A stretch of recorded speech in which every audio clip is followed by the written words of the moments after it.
Hey everyone, this is Laura Gadenik with Laura Gadenik Astrology, and I'm here to give you the astrology for the week of May 24th through the 30th, 2021. This is a big week. We are officially in eclipse season. We have an eclipse on Wednesday, the 26th at 5 degrees of Sagittarius, and we also have a Mercury retrograde at the end of the week on Saturday, the 29th. In addition to that, we are heading into the second Uranus-Saturn square, which will be the first part of June. And there'll be another eclipse in Gemini in June as well. So we are in the thick of it. The next couple of weeks will be intense. There will be a lot happening astrologically and in the world at large, and possibly in your life, depending on where these planets are hitting in your personal birth chart. It might seem a bit crazy. You might find that you or other people in your life do a 180 of sorts. That's what happens with aspects to Uranus. There's a lot going on. But this week in particular, this is a week to lay low, rest, reflect, and let go. We start off the week on Monday and Tuesday with the moon in Scorpio. Scorpio is a water sign and represents, in my mind, the depths of the ocean. Now, the moon is a planet that wants to be comfortable, wants to be comforted, wants to eat ice cream and cookies and be told everything's going to be okay. Whereas Scorpio is a sign that wants to uncover the truth and get to the bottom of things, which can be inherently uncomfortable. And so when the moon passes through the sign of Scorpio, sometimes there's this uncovering of deeper feelings that we may not have known were there previously. So today and tomorrow, there might be some discomfort, uncomfortable emotions in general, some deeper feelings felt. Scorpio can reflect where we feel really wounded or betrayed. This isn't necessarily in a super intense aspect because the moon's just passing through and it will just be a day or two, and there's no it's not like the full moon last month we had in Scorpio, but it's maybe a similar feel. In addition to that, whenever the moon passes through Scorpio, it's hitting the square to Saturn and the opposition to Uranus. So while you may experience some deep, uncomfortable emotions or feel maybe a little even sad or darker, there could also be a sense of limitation, restriction, feeling inhibited, and that's what Saturn sometimes does.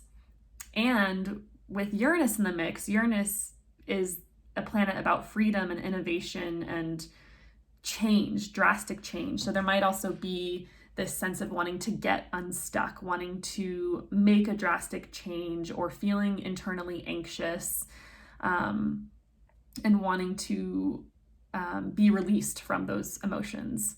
So don't be surprised if today and tomorrow are a bit rougher on the emotional level. There could just be some deeper feelings, some feelings of stuckness or limitation and like wanting to break free.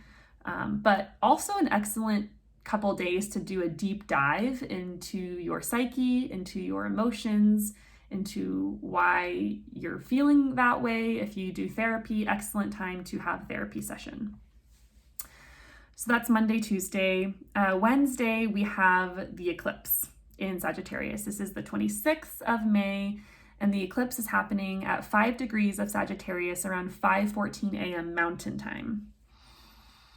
Now, eclipses always indicate change. This eclipse in particular, because the full moon is happening near the south node of the moon, this eclipse is about shedding, letting go of something, and releasing. And that is what the south node does. That's the quality of the south node, is to shed, let go, and release. Clearing out something that has been clogging your life, or that's, you know, the expired date is well past and it's time to get rid of it, you know. And if you know where 5 degrees of Sagittarius is in your personal birth chart and you know what house that's in, that's going to give you a clue as to what topics that you will maybe want to let go of or be forced to let go of in some circumstances, or that's where the change will take place. And these changes can take up to a year to take place. However, eclipse season always or almost always feels pretty hectic. There's a lot going on. It can feel like too much. And so my advice for this week is to lay low, rest, reflect, and shed. Don't make many plans this week. Really sit with yourself and go with the flow. That's also a huge theme of the week, especially because we have Venus and Mercury in harsh square to Neptune. So really rest, reflect, shed, let go, go with the flow. This change with this eclipse should be expansive in nature because the ruler of this eclipse is Jupiter, and Jupiter just moved into Pisces, a sign that it grows in, that it encourages growth in. So this change should be expanding something in your life through letting go of something. Like letting go can create room for something new to come in.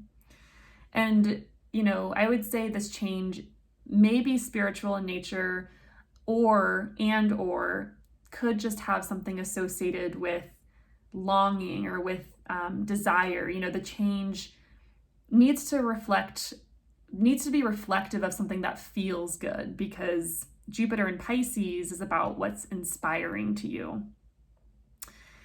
So that is Wednesday the 26th. Thursday the 27th, we have Venus squaring Neptune.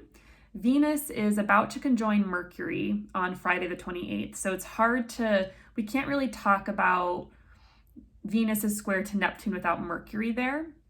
But it is helpful to break it down a little bit. So Venus is a planet about relationships, love, beauty, connection, unity, cohesiveness, peace. Neptune is a planet of what we idealize or what we dream about. It's what we glamorize. And so, you know, there can be this element of seeing the world through rose-colored glasses with Neptune in the mix. And that can be really sweet, especially Venus square Neptune can be a really sweet feeling of seeing things in a more beautiful way, in a more beautiful light.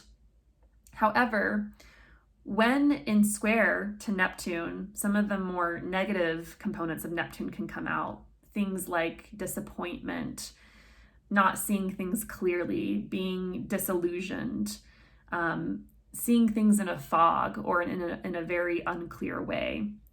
There can be a longing for sweetness, for pleasure, for love that might not be reciprocated or might not be reflective of reality. So just being aware of this kind of glamorization that is happening this upcoming Thursday through the weekend. Honestly, there could be a sense of disappointment from disillusionment in love, in other people, in relationships. You might glamorize, like I said, glamorize or idealize a person, put them on a pedestal. You might glamorize a style or a look you want to emulate. There is a need to work with this energy. You know, squares are of the nature of Mars, which do indicate some conflict or strife or needing to work things out, things not working super smoothly. So there's this theme of needing to work through confusion or something that's unclear, maybe with a person, maybe with a lover, a romantic interest, or with Venusian topics in general, and or possibly the house topics that Venus rules. So looking at the houses that have Taurus or Libra on the cusp. So Friday the 28th, Venus conjoins Mercury, which is Mercury's about to station retrograde the next day. And Venus can bring a very creative component to Mercury. Mercury ruling the mind, ruling over communications, exchanges of ideas, information. Mercury rules over short distance traveling, going from point A to point B in like 10 minutes or so. It's kind of like your local commute, or like the area where you are in your everyday life, right? Neptune, once again, there's that foggy aspect. And we've been experiencing Mercury square Neptune for the past week. This sense of fogginess, things not being clear, maybe miscommunications, messages not going through, emails not being seen, things being not super clear in general. So my advice for Thursday through next weekend is to get in touch with your creative side, because this is not a time for linear thinking, for planning, for working with logistics or doing detailed things involving the prefrontal cortex. This is really a time to get in touch with your inner creative you and to go with the flow. That is really what is going to help, is to go with the flow. And with Venus and Mercury together in Gemini, wordplay, thinking about creativity with words. Good time for creative writing, for poetry, anything involving language, like improv, public speaking, maybe doing something with film, photography, great for music, dance, poetry. It's a good time to consciously escape. Now, escapism often gets a bad rep, but sometimes we need it, especially if it's like in a healthy manner or a healthy way, and we're not necessarily trying to leave the mundane world and never return, right? But it can be going into fantasy land, whatever that means to you. Maybe reading a fantasy novel can really help rejuvenate our spirit and our bodies so that we can re-enter the world or the mundane world. So consciously escaping, whatever that means for you, getting in touch with your creative side, that's going to be the trick for the weekend. Saturday, Mercury stations retrograde at 24 degrees of Gemini. It'll be retrograde until June 22nd. So Mercury retrogrades, all the classic things to watch out for: miscommunications, delays, technology mess ups, travel hiccups. Just being aware of that is helpful. Now, Mercury retrograde also indicates reflecting over something and possibly getting a second chance to do something again in a way that's better now that you have more data, now that you have more information. So think back to May 15th and what has gone on since then. May 15th through July 7th is the shadow period of Mercury. So those dates are when Mercury is traveling in the same area of the sky. And so that is the time frame where there will be a chance to redo something that started on May 15th. And it'll become more clear later on as well as the story unfolds. So slow down, especially with this Mercury retrograde as well. Like this week really is slow down, reflect, get creative, collect all the data as much as you can, and don't make any final decisions necessarily. Okay, Sunday the 30th, Mars in Cancer makes a trine to Neptune in Pisces. Mars is our energy, our action, how we're motivated. In Cancer, it's been a bit in retreat. It's been a bit more homebody-ish, a bit more protective, maybe scared. With Mars in Cancer, you have to feel like doing something. So actions you take must feel inspired with this aspect, or feel good, maybe feel in line with your higher purpose or something that's greater than you. Take action towards your dreams, towards your aspirations, and towards what feels ideal or possibly impossible. Okay, thank you. Have a good week.